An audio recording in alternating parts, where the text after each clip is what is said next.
Private ఆసుపత్రిపై ఎస్పీకి బాధితులు ఫిర్యాదు చేశారు. గుంటూరులో ప్రైవేట్ హాస్పిటల్ యాజమాన్యం తమను వేధిస్తోందని జిల్లా ఎస్పీకి ఫిర్యాదు చేశారు బాధితులు. ప్రైవేట్ హాస్పిటల్లో 2023లో కిడ్నీల ఆపరేషన్ చేయిస్తే దానికి సంబంధించిన బిల్లులు ఇవ్వకుండా ఇబ్బందులకు గురి చేస్తున్నారని ఫిర్యాదు చేశారు. 15 లక్షల రూపాయలు డబ్బు చెల్లిస్తే కనీసం ₹1 కూడా బిల్లు ఇవ్వడం లేదని ఆవేదన చెందారు.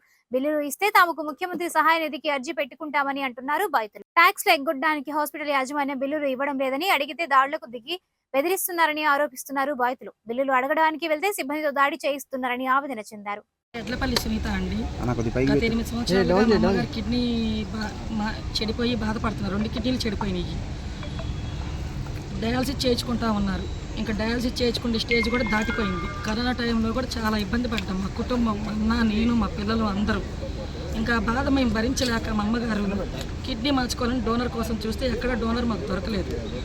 నాది మా అన్నయ్యది ఇద్దరిది మ్యాచ్ అయింది. ఒక ఇంటికి వెళ్ళావు, నువ్వు ఆడపిల్లవి, నీ కిడ్నీ వద్దులే, మీ అత్తగారు, నీ భర్త, నీ పిల్లలు ఉన్నారు అని మా అన్నయ్య దానం చేశాడు. దానం చేసే టైంలో హాస్పిటల్లో మొత్తం టెస్టులన్నీ చేయించారు. ఆరోగ్యశ్రీ కార్డు ఉంది మా అమ్మకి. ఆరోగ్యశ్రీ కార్డు మీద ఆపరేషన్ చేయమని చెప్పి అడిగి ఆవలసిన అశ్విని హాస్పిటల్ అని వాళ్ళ వైఫ్ని అడిగాం మేము. వాళ్ళ వైఫే మొత్తం పెత్తనం చేసేది. అక్కడ మొత్తం రికార్డ్స్ చూసేది ఆమె. అడిగితే ఆరోగ్యశ్రీ కార్డు మీద మీ అమ్మగారికి జరగదు, మీరు డబ్బులు పెట్టుకోవాలి అనింది. ఎంత అని అడిగాం మేము. 15 లక్షల దాకా ఖర్చు అయింది. తర్వాత ఆరోగ్యశ్రీ కార్డు మీద మీకు మందులు ఇప్పిస్తాను, నెలకి 25,000 రూపాయల మందులు అవుతాయి, ఆ మందులు నేను ఇప్పిస్తాను, ముందు ఆపరేషన్ చేయించుకోండి అనింది. అన్న తర్వాత మేము డబ్బులు లేవు మా దగ్గర. మా అమ్మగారికి ఒక ఇల్లు ఉంది, అది ఆడపిల్లల మీద ఉంది, నా పేరు మీద, మా అక్క పేరు మీద ఉంది. మా భర్తలకి తెలియకుండానే మేము అది మా అమ్మగారి కోసం మమ్మల్ని బతికించుకోవడానికి మేము ఇల్లు అమ్మేసుకున్నాం. అది అందరికీ తెలిసిన విషయం. మా డొంక రోడ్లో ఇల్లు ఉంది, తాడిచెట్టి వెంకట్రావు గారి లైన్లో. ఆ ఇల్లు అమ్మేసుకొని మా అమ్మగారికి ఉన్న అప్పులన్నీ తీర్చేసి ప్రశాంతంగా ఉండిద్ది అని చెప్పి మేము 15 లక్షల రూపాయలు పెట్టి ఆపరేషన్ చేయించాం. ఆవుల శ్రీనివాసరావు గారి వైఫ్కి కర్రల సంచిలో తీసుకొని వెళ్ళి 11 లక్షల డబ్బులు నెట్టి క్యాష్ ఇచ్చాం మేము. మిగతా 4 లక్షల రూపాయలు బయటకి టెస్టులు రాశారు, వాళ్ళే రిఫరెన్స్ ఇచ్చారు. ఆవుల శ్రీనివాసరావు గారే బయట టెస్టులు చేయమన్నారు. అన్నీ చేయించుకున్నాం. టోటల్గా మాకు అయింది 15 లక్షలు కిడ్నీ మార్పిడికి. అయినప్పటి నుంచి మమ్మల్ని బిల్లుల కోసం తిప్పుతానే ఉన్నారు. మా అమ్మగారు, మా అన్నయ్య తిరిగి ఆగిపోయింది. ఇవ్వట్లేదని చెప్పి మాకు చెప్తే నేను వెళ్ళి గత 1 రోజులు బట్టి తిరుగుతున్నాను.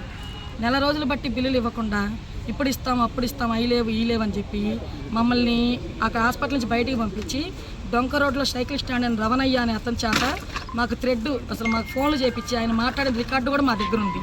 ఇప్పుడు మీకు బిల్లులు ఇవ్వడానికి కుదరదు. ఇల్లు అమ్ముకొని మేము హాస్పిటల్లో డబ్బులు కడితే అసలు రవణయ్య అనే అతను ఎందుకు ఈ క్యారెక్టర్ మధ్యలోకి వచ్చిందో కూడా మాకు తెలియదు. ఆయన ఏమంటాడంటే ఇప్పుడు రవణయ్య అనే అతను ఆవుల శ్రీనివాసరావు గారిని మీరు బిల్లు అడగొద్దు, అడిగితే ఏందండి అని మేము అడిగితే ఆ రికార్డు కూడా నా దగ్గర ఉంది. 1,30,000 రూపాయలు హాస్పిటల్లో ఇప్పుడు మీకు బిల్లులు ఇస్తే ఆవుల శ్రీనివాసరావు గారు ట్యాక్స్ కట్టాలి అని చెప్పి అన్నారు.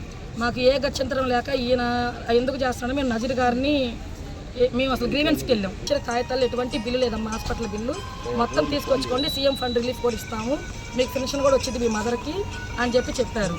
మేము అదే మీ ఏరియా ఎమ్మెల్యేని కూడా కలవండి అని చెప్పి అన్నారు. మా ఏరియా ఎమ్మెల్యే నజీర్ గారి దగ్గరికి వచ్చాం. నజీర్ గారు లెటర్ ప్యాడ్ కూడా రాసిచ్చారు. ఆ లెటర్ ప్యాడ్ తీసుకొని మేము ఆవుల శ్రీనివాసరావు దగ్గరికి వచ్చి నజీర్ గారు కూడా లెటర్ రాసిచ్చారండి, మీరు ఈ బిల్లులన్నీ ఇస్తే మేము పెన్షన్ పెట్టుకుంటామని అడిగాం.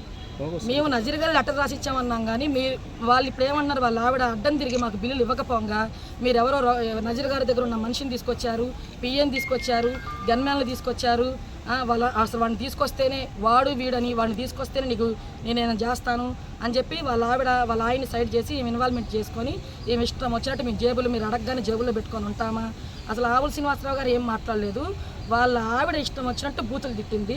వాళ్ళ హాస్పిటల్లో సీసీ కెమెరాలో మొత్తం రికార్డు ఉంది. ఆ రోజుకి మేము మా ఫోన్లో రికార్డు తీసుకోలేదు. సరే మేము గొడవ పడలేక వచ్చేసాం. మేము ఎప్పుడు వెళ్ళినా సరే ఈ రవణయ్య అతను ఫోన్ చేసి మా అన్నయ్యనే మమ్మల్ని టార్చర్ పెడుతున్నాడు. ఈ రవణయ్యకి ఎందుకు? మేము హాస్పిటల్లో మేము డబ్బులు మేము ఇల్లు అమ్ముకొని మా అమ్మగారికి ఆపరేషన్ చేసుకున్నాం.